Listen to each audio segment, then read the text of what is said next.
په حروفو کې بعض حروف اصلي وي او ځینې حروف دا زائد وي. کم حروف به اصلي وي او کم حروف به زائد وي. تدې دپاره اهل عربو او کم اهل زبان دي نو دوی ولا یو تله دا مقرر کړي ده. مونږ ته به د حروف اصلي څنګه پته لګي، د حروف زائد پته به څنګه لګي. نو په دې سلایډ نمبر 21 په دې کې دغه طریقه دا بیان شوې ده. خو په دې کې چې کوم بنیادی اصطلاحات دي لومبه صاحب کتاب د هغې وضاحت کوي. نو یو لفظ به استعمالیږي موزون. موزون به مونږه هغې لفظ ته وایو چې مونږه د هغې وزن راوباسو، یعنی کوم څیز چې مونږه تلو دې ته موزون وایي.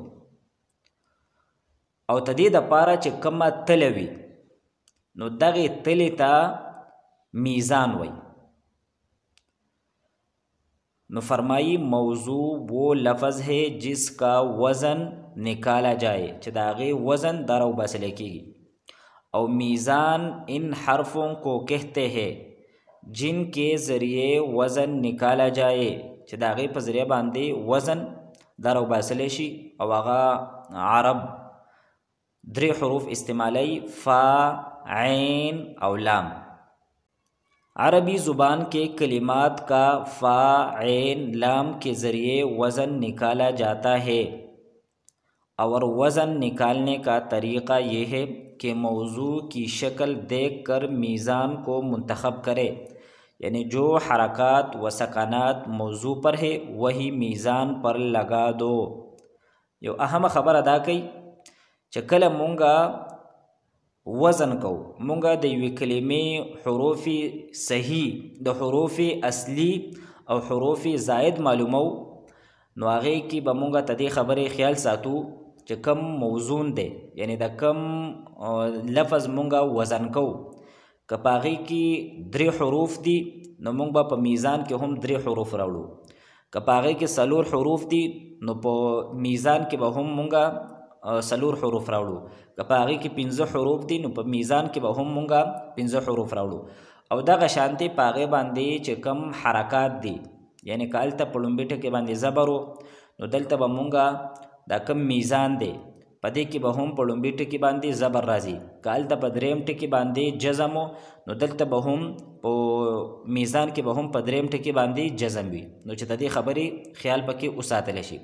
نو اوس د مثالونو په ذریعې سره وضاحت کوي. مثلا فتحن دی، فتحن دا موضوع دی، د دې مونږه وزن راوباسو. نو د دې دپاره چې کم میزان دی نو هغه فاعلون دی. نو که مونږه دلته وګورو په فتحن کې هم 3 ټکي دي نو په فاعلون کې هم 3 ټکي دي. او څنګه چې هلته په لومبي حرف باندې فتحه ده نو دلته په فاعلون کې هم فتحه ده. هلته دویم ټکي ساکن دی نو په فاعلون کې هم ساکن دی. هلته په دریم ټکي باندې د پیشونو تنوین دی نو په فاعلون کې هم دی. دغه شانتې علم، فعل، بعد، فعل، د دې وزنونه دا یو شانتې دي. بله اهم خبره دا کوي په دې سلایډ نمبر 22 کې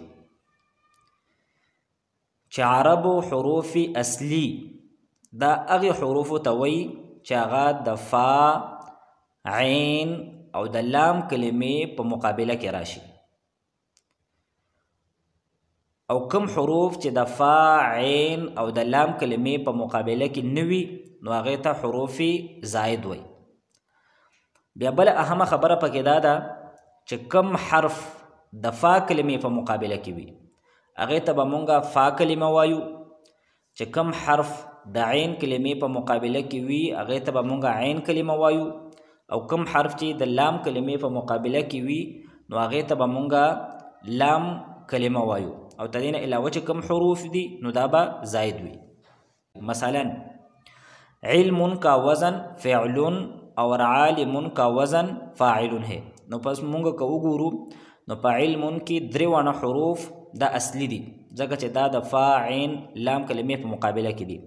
اوس دلته د فا په مقابله کې عین دی نو عین ته به مونږه فا کلمه وایو، د عین په مقابله کې لام دی نو د لام ته به مونږه عین کلمه وایو، او د لام په مقابله کې میم دی نو میم ته به مونږه لام کلمه وایو. او عالمون دا دو فاعلون په وزن باندې دی نو په دې کې د عین لام او میم دا حروف اصلي دي ځکه چې دا د فا عین او د لام کلمې په مقابله کې دی، او د الف دا پکې زائد دی ځکه چې دا د فا عین لام کلمې په مقابله کې نه دی راغلی. دغه شان دی په عالمون کې عین فا کلمه ده، لام دا پکې عین کلمه ده، او میم دا پکې لام کلمه ده ځکه چې د لام په مقابله کې دی. سلایډ نمبر 23 کې تدې نور هم وضاحت کړی دی. نو نصرن دا موږ سره موزون دی، موضوع مطلب چې موږ وزن راو باسو، او تدې کم میزان دی یا وزن دی نو هغه فاعلون دی. نو په نصرن کې 3 حروف دا اصلي دي، زائد حرف پکې نشته دی.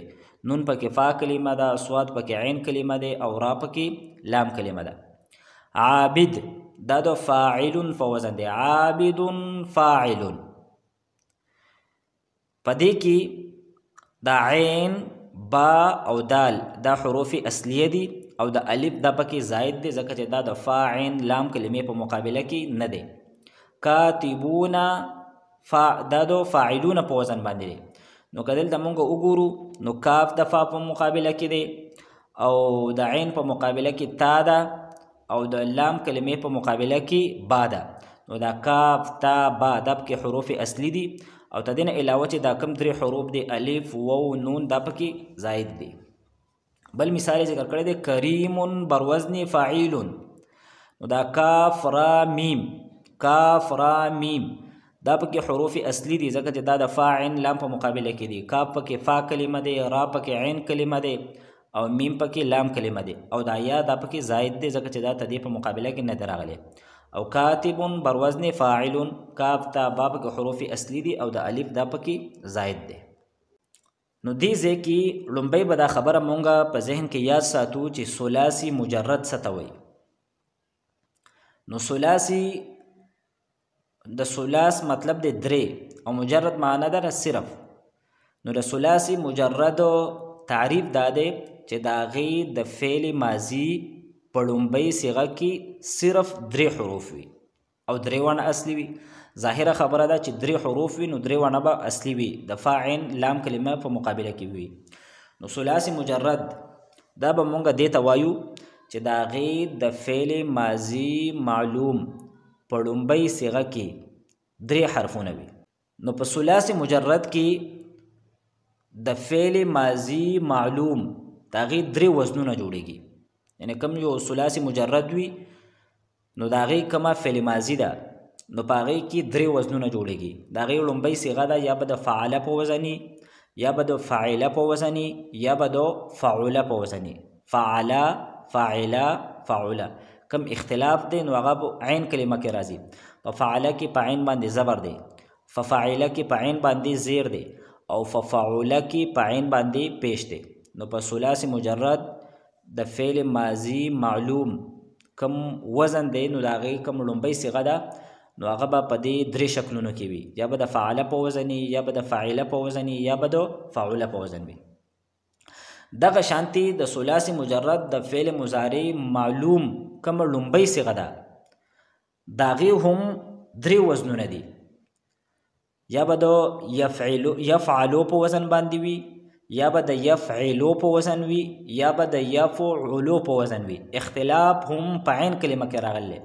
فیفعلو کې په عین باندې زبر دی، فیفعلو کې په عین باندې زیر دی، او فیفعلو کې په عین باندې پیش دی. اوس چې کله د فعل ماضي لومبۍ صیغه او د فعل مضارع لومبۍ صیغه مونږه خپل منځ کې ملاو کو نو تدې نه مختلف ابواب جوړیږي.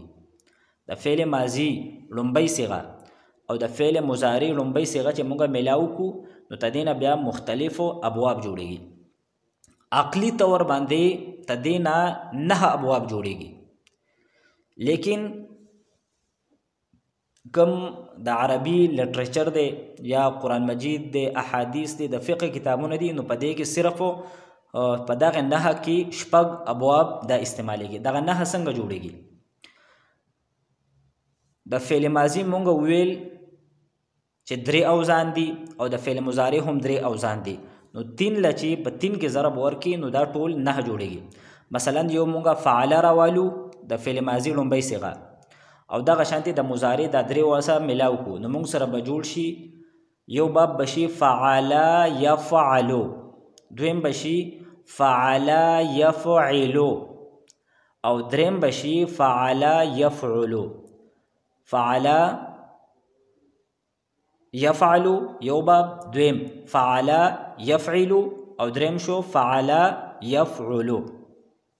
دا 3 ونه کم ابواب دي، یعنی د فعل سره مضارع يفعلهم استعمالیږي، يفعلهم استعمالیږي او يفعل وسره هم استعمالیږي. اخو مونږ به مثالونه وایو. وس دویم نمبر به مونږ راوالو د فعل ماضي هغه وزن یعنی فاعله به راوالو. اوس مونږ ته دې سره دغه مضارع لګو فاعل يفعل، دویم فاعل يفعل او دریم دی فاعل يفعل. نو په دې دریو کې دا 2 استعمالیږي، فاعل يفعل یعنی سمع يسمع او دا دویم فاعل يفعل یعنی حسب يحسب. خو دا دریم کم باب دی فاعل يفعل دا عربی کې نه استعمالیږي. اوس به مونږ راوالو فعولا. نو فعولا سبا اوس مونږ دا 3 ونه مضارع ولګو نو شی به مونږ سره فعولا يفعل بیا فعولا يفعل دا دواړه نه استعمالیږي عربی کې. او دریم بشي فعولا يفعل، فعولا يفعل لکه کرما یکرم. نو عقلی طور باندې 9 ابواب جوړیږي، لیکن په دې کې کم عربی کې استعمالیږي نو دا 6 ابواب دي. نو 6 ابواب به کوم شي؟ فعل يفعل، ضرب يضرب یعنی په ماضی کې په عین کلمه باندې زبر او په مضارع کې په عین کلمه باندې زیر، ضرب يضرب. دویم فعل يفعل په ماضی او په مضارع دواړو کې په عین کلمه باندې فتحه، تدې مثال له فتح يفتح یا منع يمنع. دریم فعل يفعل په ماضی کې په عین کلمه باندې زبر او په مضارع کې په عین کلمه باندې ضمه، تدې مثال له نصر ينصر، دخل يدخل، طلب يطلب. سلورم فعل يفعل په ماضی کې په عین کلمه باندې زیر، په مضارع کې په عین کلمه باندې زبر، تدې مثال له سمع يسمع. پنځم نمبر فعل يفعل په ماضی او په مضارع دواړو کې په عین کلمه باندې زیر، تدې مثال له حسب يحسب. او شپږم باب دی فعل يفعل په ماضی او په مضارع دواړو کې په عین کلمه باندې ضمه ویل، تدې مثال له کرما یکرم، شرفا یشرف. نو دا 6 ابواب دي چې دا استعمالیږي. او دا نور کم 3 ابواب دي نو دا 3 ابواب دا نه استعمالیږي. نو خلاصه دا شو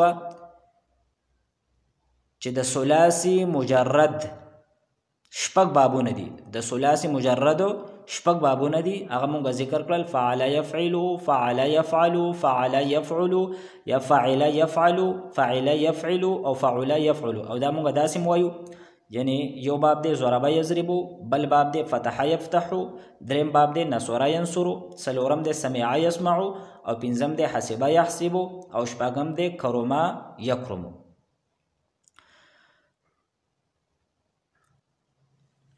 دا خبره مونږ وکړه چې د ثلاثي مجرد کم فعل ماضي معلوم گردان دی نو دا غي 3 وزنونه دي.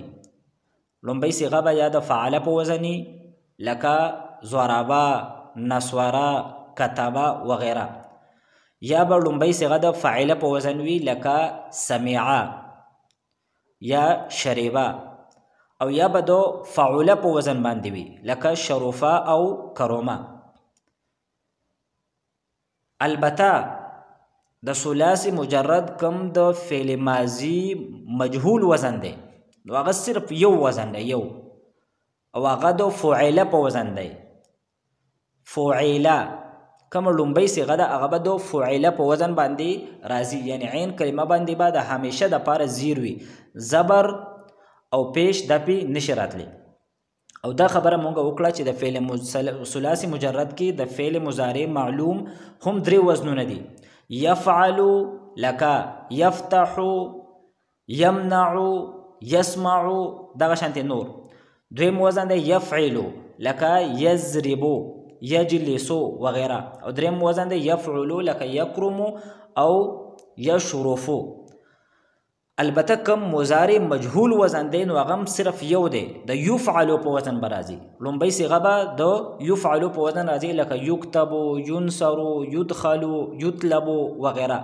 یعنی کم عین کلمه ده نو په هغې باندې به صرف زبر به راځي، زیر او به پیش به پکې نه راځي.